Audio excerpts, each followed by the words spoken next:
Alright guys, welcome back to another episode of Toy Collector Review with me, Sergeant Geek, and today we're going into part 6 of our Transformer action figure review.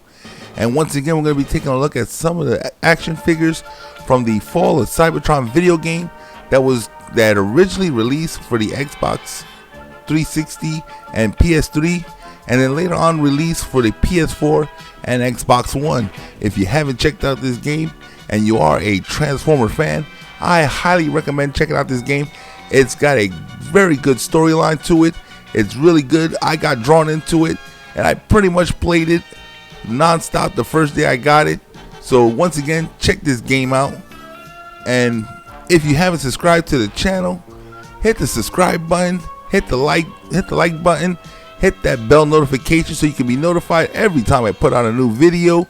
And this way you guys can keep up to date. And once again, don't forget, we got that 100 subscriber giveaway. Once we hit 100 subscribers on this channel, I will be doing that giveaway. So guys, keep an eye out for that. Make sure you subscribe so you can be a part of that giveaway. Alright guys, let's go ahead and let's take a look at some of the action figures we have in this line.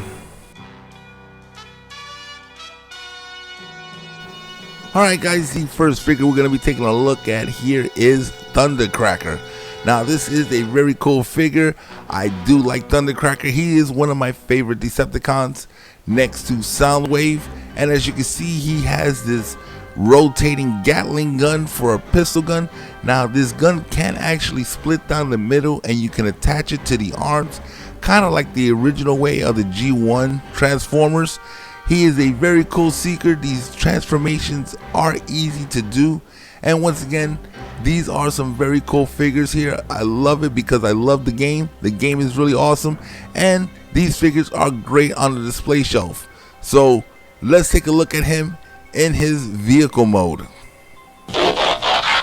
Alright guys, once again, this is Thundercracker in his vehicle mode.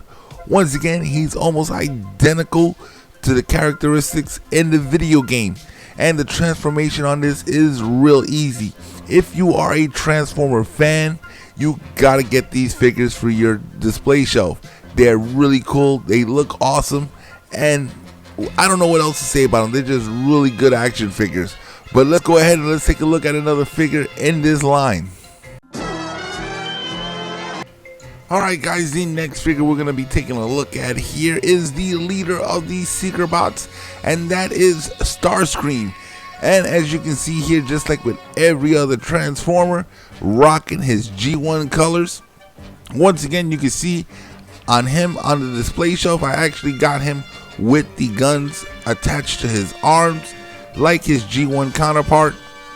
Once again, this is very cool figures. They're easy to assemble. And Starscream is an amazing little figure. Once again, they all got great articulation in them. But let's go ahead and let's take a look at Starscream in his vehicle mode. Alright guys, now here is Starscream in vehicle mode. Now the difference between him and Thundercracker, you can see Starscream is a multicolored figure, so you can tell he's got a lot more detail to him with his feet, and you can tell with the guns on the side of the wings. Now, I think that's one of the things that makes this figure stand out a little bit more than Thundercracker. But once again, Thundercracker is my favorite character from the Seekers. But let's go ahead and let's take a look at the next figure in this line. Alright guys, figure number 3 in this line, we're looking here at Shockwave. Now Shockwave, his G1 was actually a laser gun. And it was pretty cool because it actually loaded up with batteries and he had laser sound effects and everything. Now in the Fall of Cybertron, he's actually a spacecraft. Now I don't recall ever seeing him in the game. I could be mistaken, but he is similar to transformation as Air Raid.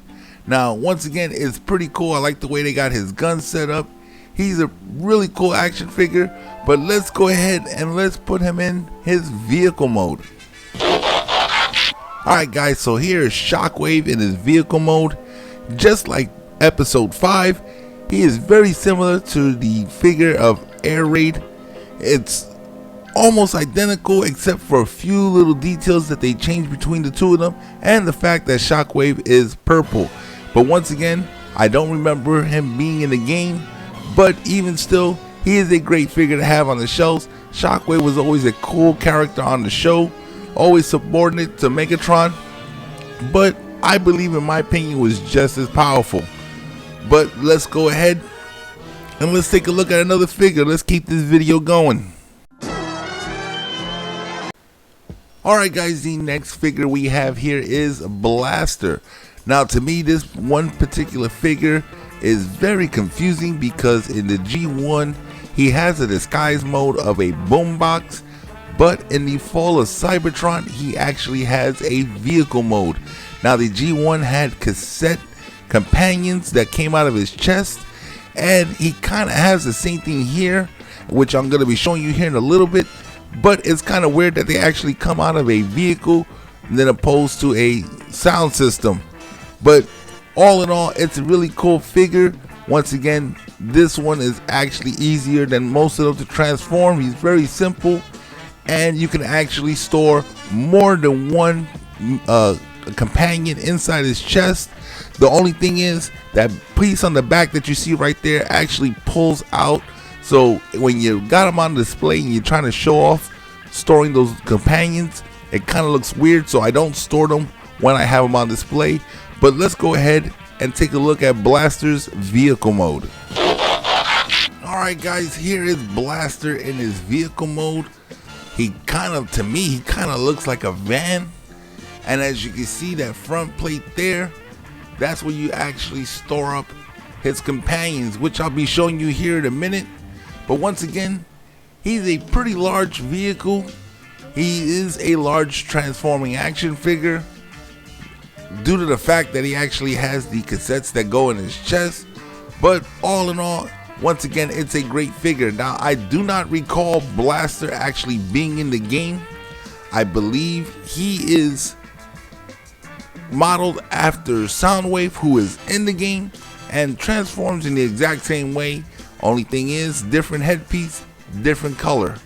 But let's go ahead right now and take a look at the companions that actually go inside Blaster. Alright guys, so as you can see, in the fall of Cybertron, they're not cassettes because I guess cassettes don't exist, but they are these disc shapes that are the companions to Blaster. Now as you can see, the one in the middle, I seem to misplace his case holder. So it doesn't really matter because I usually have them transformed and on display on my shelf.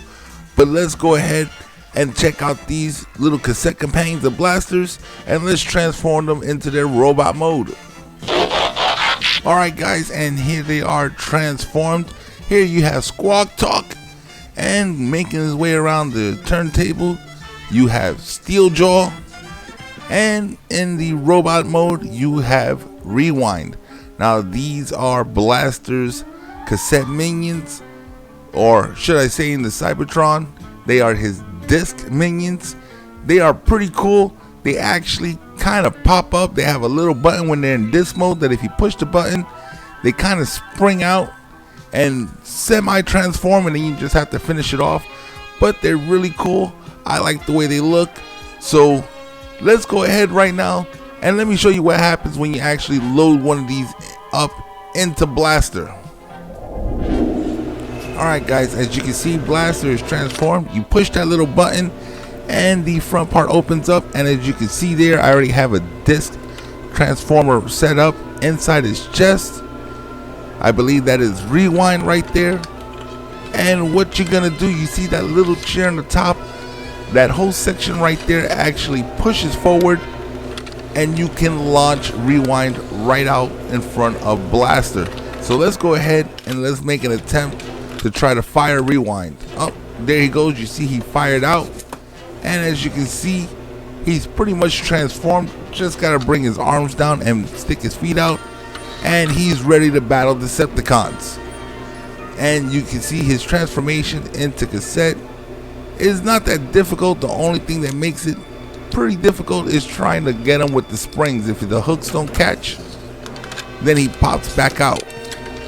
Once again, It is a very simple transformation for the disc, and it's really easy. You just pop them in right there. Now you can hold in more than one, but I found with these figures it's kind of hard to shoot them out when there's more than one disc inside them. So alright guys, that pretty much does it for this video right here. Alright guys, so that wraps it up for this video right here. Once again guys, if you like what I'm putting on the channel, make sure you subscribe to the channel, hit the like button, hit the bell notification so you can be notified every time I put a new video on the channel. Don't forget to leave me a comment. Comments do help with the algorithm here on YouTube. And once again guys, if you want to be part of that 100 subscriber giveaway, all you got to do is hit the subscribe button, subscribe to the channel, and who knows, maybe you might be able to win yourself a free prize. And once again, I'll be doing this as often as I can on this channel. Once again, this is Sergeant Geek, and I'm signing off.